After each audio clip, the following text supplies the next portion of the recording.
Hey, it's John with Vision Advisors. Welcome to another Insight with Vision. I want to take a few minutes and dive into the results of a recent study done by the American College of Financial Services. It's their 2020 Retirement Income Literacy Survey.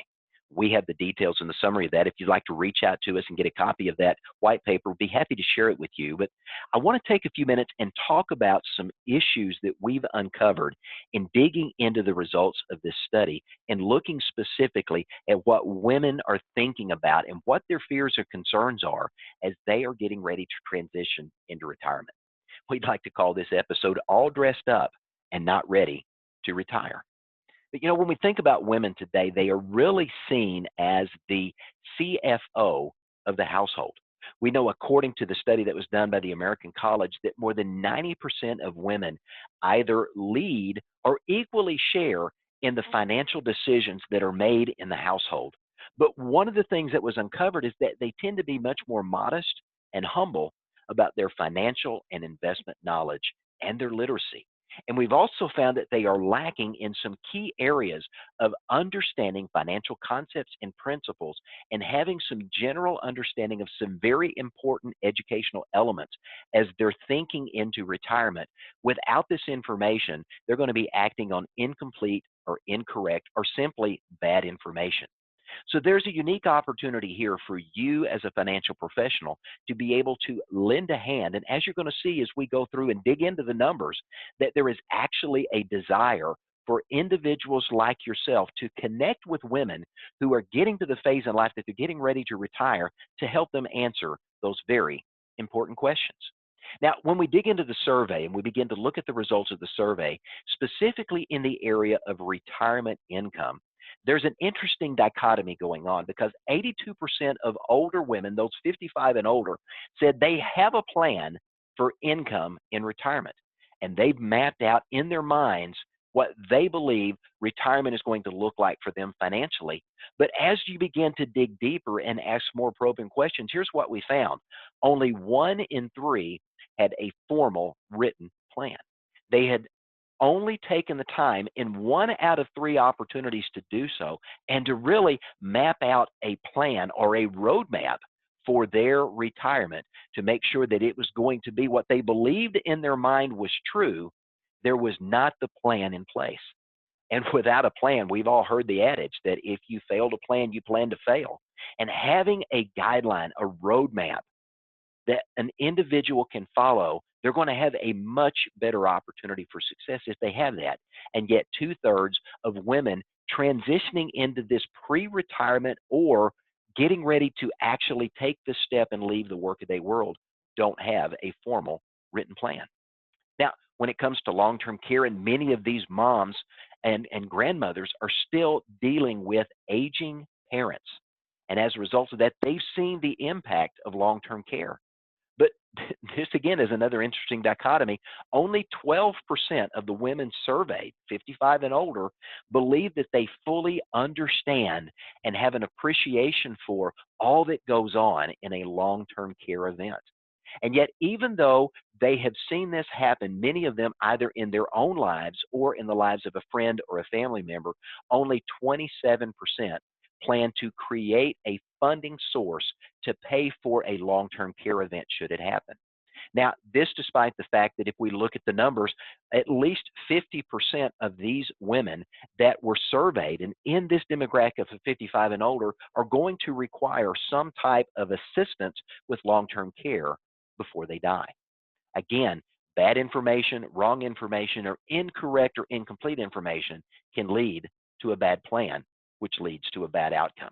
Now, when we talk about guaranteed income sources, a survey also revealed that 70% of women believe that guaranteed income is essential in retirement.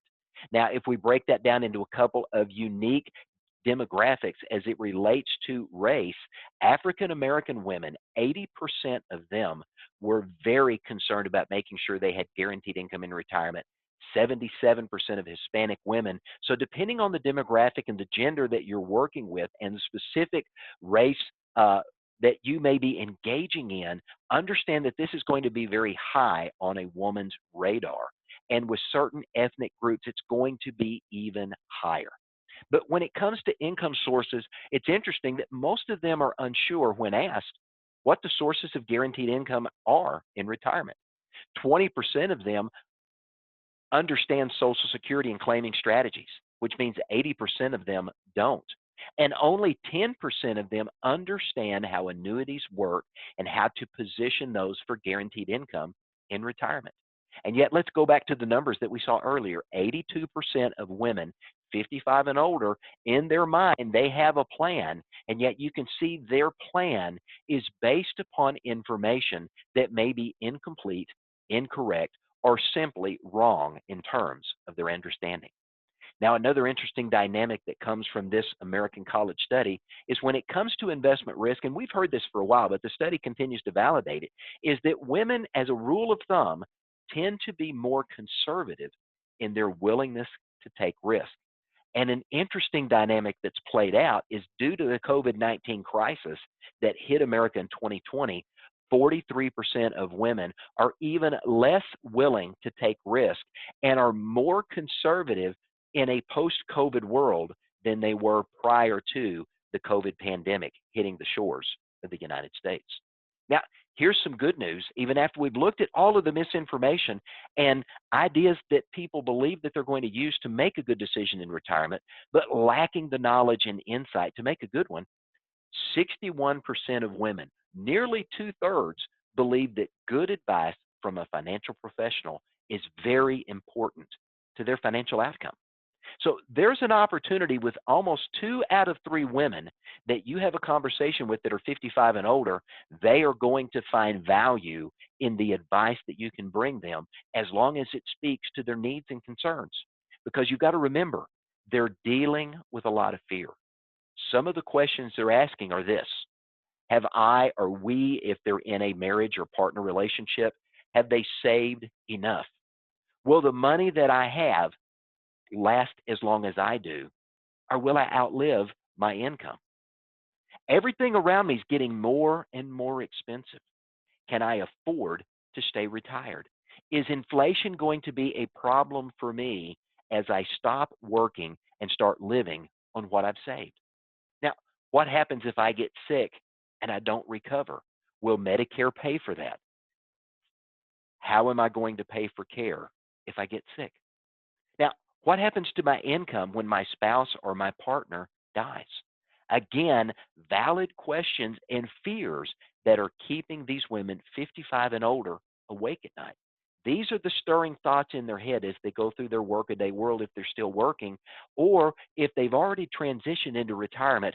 These are the lingering doubts that cause them not to feel as comfortable and confident as they could. So your role is to find and to address their fears, to understand what keeps them awake at night, to understand their most pressing concern at the moment, to help them identify and articulate to you what does their ideal retirement look like, and then to find out what steps have they taken to make that happen. And as they look at what they've done, one of the big questions they have to answer, and they may look to you for guidance on this, is where do you think I may have fallen short or missed the mark or should have done something differently? And then an important question that you need to be asking of them is, if we can fix one thing right now that will help you feel better or be more comfortable in retirement, what would that be? And now you've got an opportunity to prioritize the issues, the fears, and concerns that they are dealing with and help begin to put together a plan, a written plan with strategy and tactics to bring that solution to pass so that they can take that deep sigh of relief and understand that you're going to help them see a brighter future and that the path forward doesn't have to be full of roadblocks and potholes that can mess them up on the road of retirement, but that it can be a smooth ride no matter how long they live. This is something you can do, and we'd love the opportunity to help you help them. We understand this retirement marketplace. It's an area that we've been working in for well over 20 years. And as you're working with these women clients, We understand the needs and concerns they go through. We understand the emotional fears that they're dealing with. And we can coach and guide you as you're having these conversations to engage with those customers and have an opportunity to help them up level the success that they're seeing, to help you take the fear away and replace it with a calm confidence that everything's going to be okay. They may not be able to live out the retirement of their dreams, and maybe they can, but even if they can't, you can give them the peace of mind to know that with your help, you can let them see that they're going to be able to do X, Y, and Z and never have to worry about that again for the rest of their lives. We can help you help them when you reach out to us. 1-800-505-8489 is the number here, or you can go to our website, visionadvisorsinc.com. Scroll to the bottom of the page, and you can schedule a strategy call to talk with any of our business consultants about a case you may be working on or a client that you're dealing with, the issues and concerns that they have, and we would love an opportunity to help you help them achieve a better outcome. I'm John Terry with Vision Advisors. Thanks for joining us, and have a great day.